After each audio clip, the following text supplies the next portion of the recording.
देखिए, हम लोग इतिहास का 2 पार्ट कर लिए हैं। पार्ट 1, पार्ट 2 क्लास 12th का ये दूसरा बुक का पहला चैप्टर है और इसका हम लोग 2 पार्ट कर लिए हैं और आज तीसरा पार्ट हम लोग करने वाले हैं। आप लोग देखिए, तीसरा पार्ट का जो हेडिंग है, देशी रियासतों के बारे में अहम बातें। देशी रियासतों के बारे में कुछ अहम बातें थी जिसको जानना बहुत ज़्यादा ज़रूरी है। देखिए, पहला पॉइंट था कि अधिकतर रजवाड़ों के लोग भारतीय संघ में शामिल होना चाहते थे।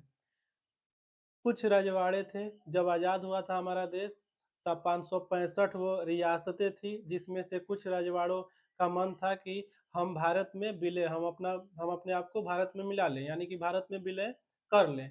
लेकिन कुछ रजवाड़ों का मत था कि हम भारत में विलय नहीं करना चाहते, हम स्वतंत्र रहना चाहते हैं। तो जब देश आज़ाद हुआ तो कुछ रजवाड़ों तो अपने आप बोले कि ठीक है, हम भारत में विलय कर लेते हैं। अगला पॉइंट है, भारत कुछ लोगों को स्वतंत्रता देने के लिए तैयार थी, जैसे जम्मू कश्मीर।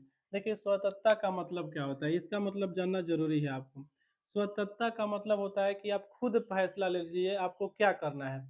आपको स्वतंत्र रहना है, आप अपने लोगों से फैसला लीजिए, जैसे भी लेना होगा वोटिंग कराकर आप ले लीजिए, आपको जैसे भी फैसला लेना है आप ले लीजिए। आपको स्वतंत्र रहना है कि भारत में रहना है, ये स्वतंत्रता का मतलब होता है कि आप पर छोड़ा जाता है। कुछ राज्यों पर भारत स्वतंत्रता देती थी कि जैसे आपको जो फैसला लेना है ले लीजिए, हमको इससे कोई ऐतराज नहीं है। जैसे कि एक जम्मू कश्मीर है, जम्मू कश्मीर याद रखिएगा।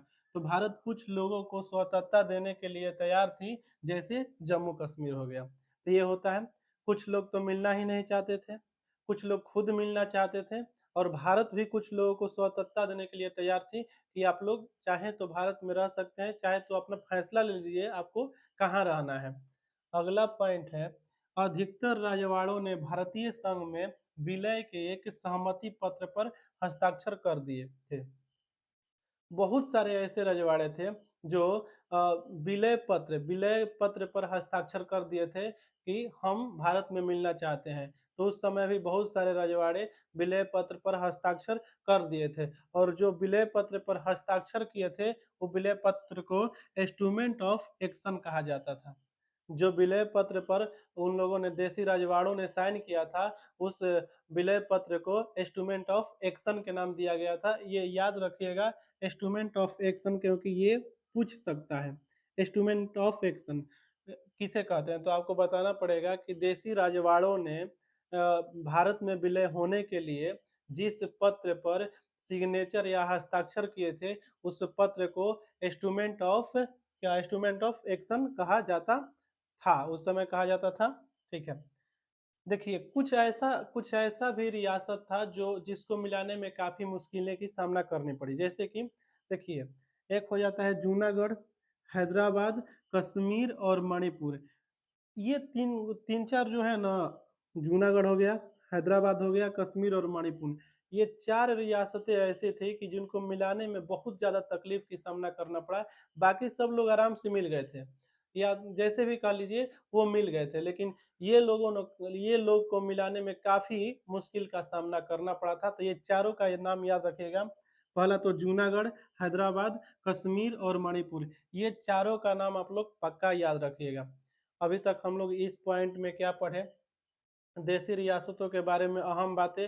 पहला बात ये थी आपको कि अधिकतर रजवाड़ों ने भारतीय संघ में मिलना चाहते थे, राजी हो गए थे। बहुत सारे लोग भारतीय संघ में मिलने के लिए राजी हो गए थे। दूसरा पॉइंट था कि कुछ लोगों को भारत खुद स्वतंत्रता देने के लिए तैयार थी, कुछ लोगों को भारत खुद स्वतंत्रता देने के लिए तैयार थी। स्वतंत्रता का मतलब कि आप चाहे तो भारत में रहिए, आप चाहे तो पाकिस्तान में रहिए, आप चाहे तो आज़ाद रह सकते हैं, आपको ये स्वतंत्रता दिया जाता है आप खुद से अपना फैसला करने के लिए। माने स्वतंत्रता मतलब अपना फैसला आप खुद से कीजिए, उसमें भारत का कोई हस्तक्षेप नहीं होगा। अगला पॉइंट है, अधिकतर रजवाड़ों ने भारतीय संघ में विलय के सहमति पत्र पर हस्ताक्षर कर दिए थे। अधिकतर रजवाड़ों ने विलय पत्र था उस पर सहमति देने के लिए अपना हस्ताक्षर कर दिए थे, और जिस विलय पत्र पर हस्ताक्षर किए थे उसे इंस्ट्रूमेंट ऑफ एक्शन कहा जाता था, ये याद रखिएगा। अगला पॉइंट हो जाता है, चार चार ऐसा उस समय का रियासत था, जैसे कि जूनागढ़, हैदराबाद, कश्मीर और मणिपुर। ये चारों ऐसे रियासतें थी जिनको भारत में मिलाने में काफ़ी सारी मुश्किलों की सामना करनी पड़ी।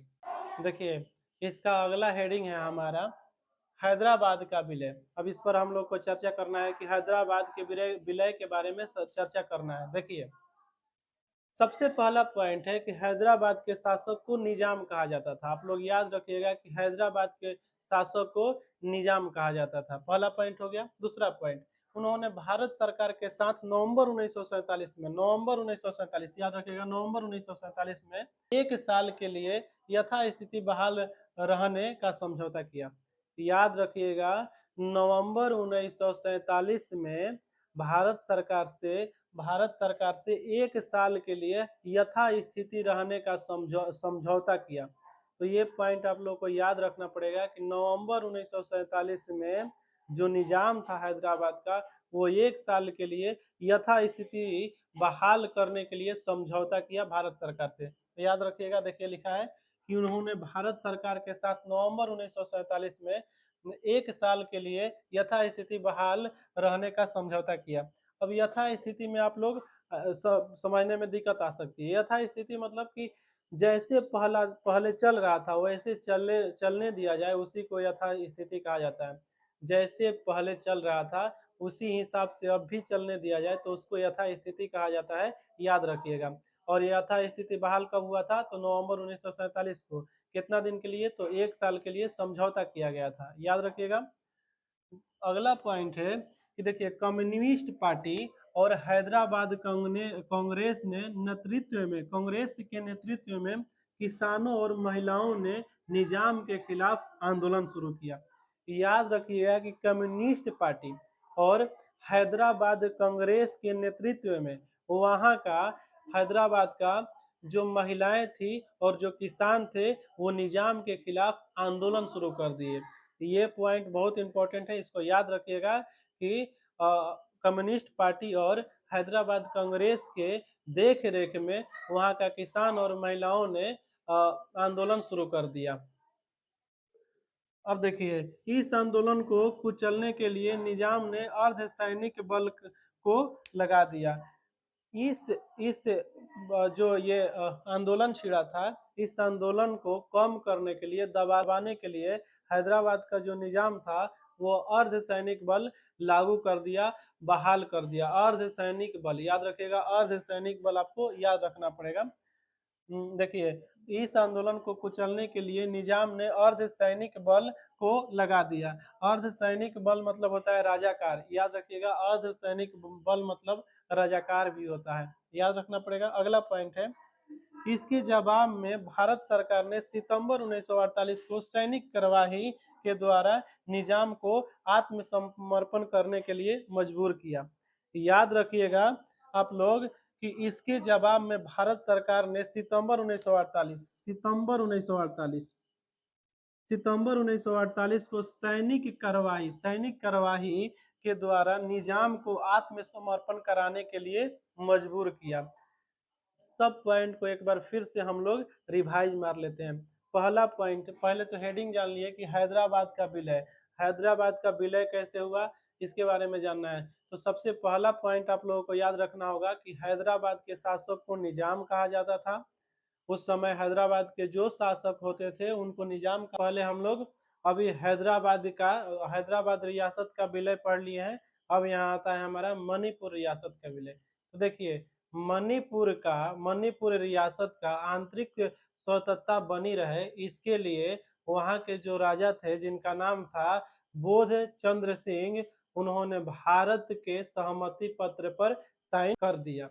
लेकिन हुआ क्या कि वहाँ का जो वहाँ के लोग थे, उन लोगों को ऐसा लग रहा था कि जो उनका राजा है वो भारत के दबाव में आ गए थे। अगर ज्यादा मिलने वाली की तादाद होगी तो फिर उनको भारत में मिला लिया जाएगा।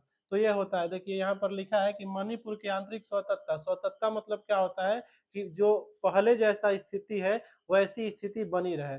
यहाँ पर स्वतंत्रता का मतलब है कि मणिपुर के अंदर जो पहले जैसा स्थिति था वैसी स्थिति बनी रहे। इसको लेकर महाराज बोधचंद्र वहाँ के उस समय राजा थे, तो इसको लेकर महाराज बोधचंद्र सिंह व भारत सरकार के बीच सहमति पत्र पर हस्ताक्षर हुआ।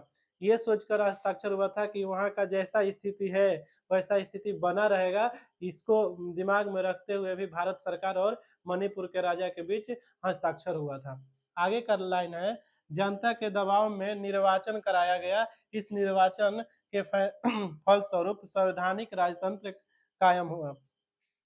जब वहाँ पर राजा साइन कर दिए, हस्ताक्षर कर दिए, तो उनको तो मिल जाना चाहिए था, लेकिन वहाँ के जो लोग थे वो लोग को लगा कि नहीं, ऐसा नहीं होगा, हम लोग को राजा को मणिपुर भारत का पहला भाग है जहाँ सार्वभौमिक वयस्क मताधिकार को अपनाकर जून 1948, याद रखिएगा जून 1948 में चुनाव हुआ। तो याद रखिएगा भारत का मणिपुर पहला ऐसा राज्य है जहाँ जहाँ वयस्क मताधिकार कराया गया था। देखिए यहाँ पर लिखा है वयस्क मताधिकार को अपनाकर जून 1948 में मणिपुर को भारत में विलय कराया गया था। औपनिवेशिक देश, अगर मान लीजिए कि हमारा भारत देश में अंग्रेज आकर और जबरन हम पर राज कर रहा था, तो इसलिए हम लोग का देश औपनिवेशिक देश था। तो जब देश औपनिवेशिक था तो उस समय प्रशासनिक व्यवस्था देखते हुए अलग अलग राज्यों का पुनर्गठन किया गया था। यानी कि सीधा सीधा जान लीजिए कि हमारा देश जब गुलाम था तो हमारा देश का जो राज्य था वो प्रशासनिक व्यवस्था के हिसाब से अलग किया गया कि ये प्रशासन के अंदर इतना लोगों को रखते हैं, इतना गांव और इतना क्षेत्र को रखते हैं, और इसको बोल दिया गया कि ये एक राज्य रहेगा। तो याद रखिएगा जब हमारा देश औपनिवेशिक देश था तब हम लोगों का जो प्रशासनिक ढंग से राज्यों का पुनर्गठन किया गया था, प्रशासनिक रूप से किया गया था, याद रहेगा। और औपनिवेशिक का मतलब आप लोग समझ ही गए कि जब किसी देश पर कोई दूसरा देश जबरन राज करता है उसे औपनिवेशिक देश कहते हैं। तो पहला लाइन यहाँ पर हमारा हो गया। दूसरा लाइन है, लेकिन स्वतंत्र भारत में भाषाई और संस्कृति बहुलता के आधार पर राज्यों का गठन किया गया।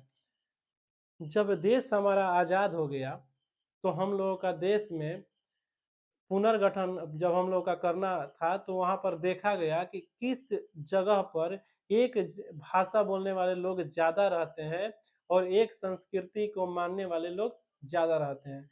तो यही ध्यान में रखते हुए हम लोग का देश जब आजाद हुआ तो अलग भाषा और अलग संस्कृति के मानने वाले लोग को नजर में रखते हुए हम लोग का राज बनाया गया।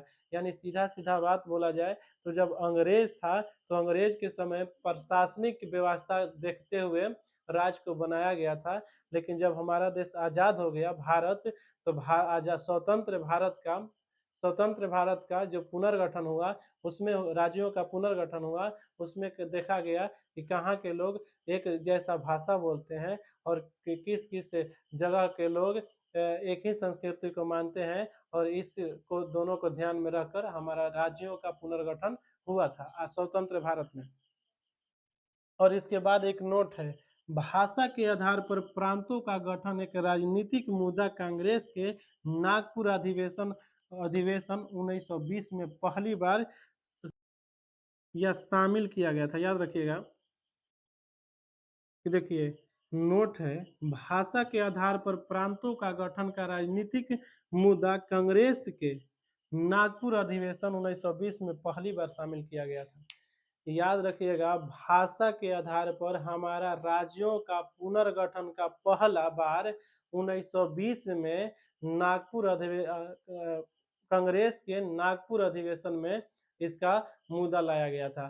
तो ये भी बात आप लोग को याद रखना चाहिए कि हम लोग का 1920 में नागपुर कांग्रेस के नागपुर अधिवेशन में पहला बार हमारा भाषा के आधार पर राज्यों का पुनर्गठन और सांस्कृतिक के रूप में राज्यों का पुनर्गठन करने का सबसे पहले वहां पर अगला हेडिंग है आंध्र प्रदेश राज्य का निर्माण।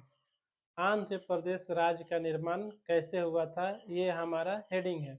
अब सुनिए इसका पहला लाइन है उसको हम समझाते हैं आपको। देखिए पहला लाइन है कि तेलुगु भाषी लोगों ने मांग की कि मद्रास प्रांत के तेलुगु भाषी लोगों को अलग करके एक नया राज्य आंध्र प्रदेश बना दिया जाए या बनाया जाए।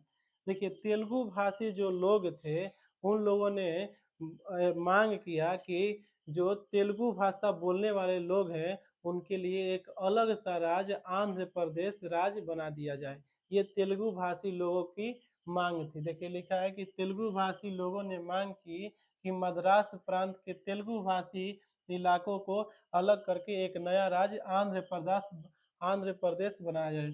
मद्रास प्रांत के, याद रखिएगा कि मद्रास से अलग हुआ था। मद्रास प्रांत के जो भी तेलुगु भाषी लोग थे उन लोगों को कहना था कि हमको एक अलग राज्य बना दिया जाए, आंध्र प्रदेश। याद रहेगा। आंदोलन के दौरान एक कांग्रेस के वरिष्ठ नेता पोटी श्री रमुलू की लगभग 56 दिनों की भूख हड़ताल के बाद मृत्यु हो गई। देखिए यहीं पर इनका मृत्यु होना, आंध्र प्रदेश का निर्माण होना होना दोनों एक ही समझ लीजिए, क्योंकि जो ये क्या नाम था इनका, पोटी श्री रमुलू। पोटी श्री जो रमुलू थे ये लगभग 56 दिनों तक भूख हड़ताल पर बैठे रहे और 56 दिन के बाद इनको मृत्यु हो गई। बस इसका कारण यही था कि ये चाहते थे कि जो मद्रास के तेलुगु भाषी लोग हैं उनको भाषा के आधार पर एक अलग से राज्य बना दिया जाए, आंध्र प्रदेश। यही मांग करने के लिए पोटी श्री रमुलू ने 56 दिनों तक धरना प्रदर्शन किए, भूख हड़ताल किए और इसके बाद उनका 56 दिन बाद उनको मृत्यु हो गई। इसके कारण सरकार को दिसंबर 1952, याद रखिएगा दिसंबर 1952, तो इसके कारण सरकार को दिसंबर 1952 में आंध्र प्रदेश नाम से अलग राज्य बनाने की घोषणा करनी पड़ी। याद रखिएगा दिसंबर 1952।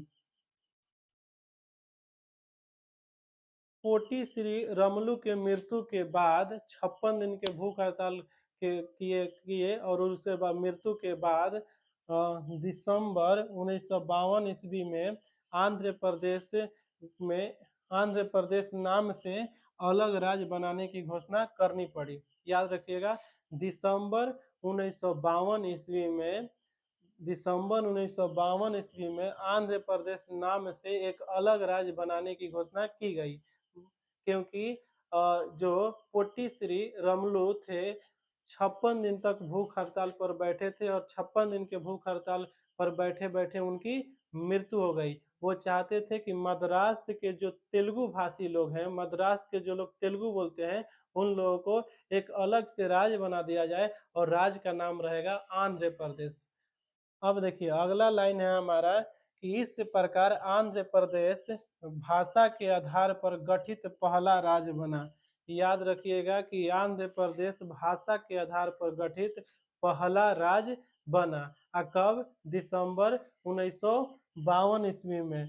क्यों? क्योंकि पोटी श्री रमुलू के 56 दिन भूख हड़ताल पर बैठने के कारण उनकी मौत हो गई थी। उनका मांग था कि मद्रास के तेलुगु भाषी बोलने वाले लोगों को एक अलग से राज्य बना कर दिया जाए जिसका नाम रहेगा आंध्र प्रदेश। तो इस प्रकार हमारा आंध्र प्रदेश राज्य का निर्माण हुआ था और इसमें इम्पोर्टेंट पॉइंट है कि आंध्र प्रदेश एकलौता ऐसा देश है, एकलौता ऐसा राज्य है जो भाषा के नहीं, एकलौता तो नहीं बोल सकते, लेकिन आंध्र प्रदेश ऐसा राज्य है जो भाषा के आधार पर सबसे पहले अलग किया गया था, इसका गठित किया गया था भाषा के आधार पर। सबसे पहला राज्य आंध्र प्रदेश था जिसको भाषा के आधार पर गठित किया गया था। हमारा राज्य पुनर्गठन आयोग, अगला हेडिंग है राज्य पुनर्गठन आयोग।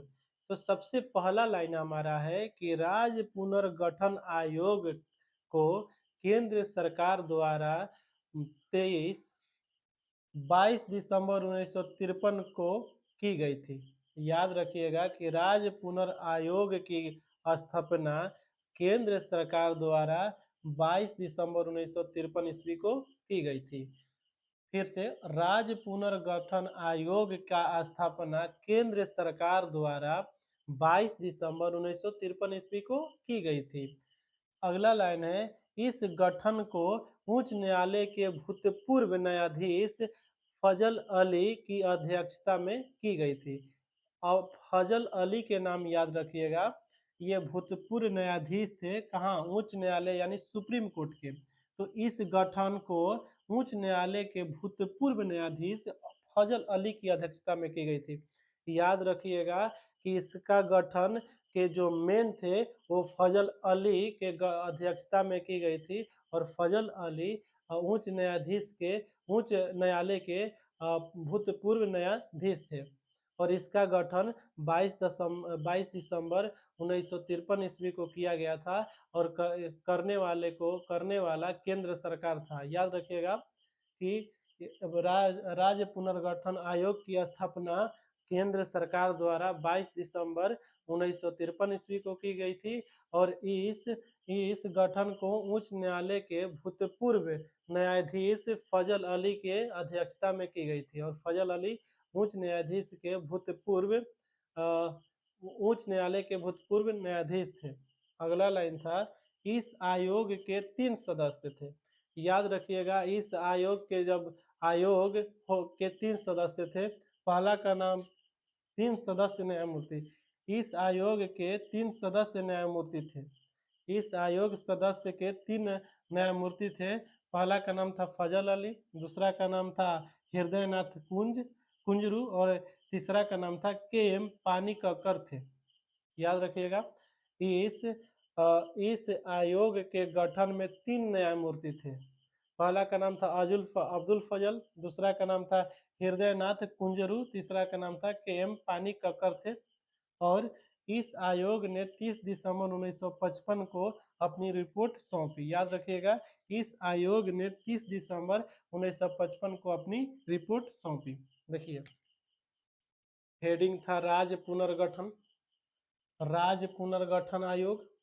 हेडिंग हमारा था राज्य पुनर्गठन आयोग। राज्य पुनर्गठन आयोग को SRC भी कहते हैं। राज्य पुनर्गठन आयोग को SRC भी कहते हैं। राज्य पुनर्गठन का स्थापना केंद्र सरकार द्वारा 22 दिसंबर 1953 को किया गया था। याद रखिएगा, राज्य पुनर्गठन का स्थापना केंद्र सरकार द्वारा 22 दिसंबर 1953 ईस्वी को किया गया था। याद रखिएगा, इसका गठन उच्च न्यायालय के पूर्व न्यायाधीश फजल अली के अध्यक्षता में की गई थी।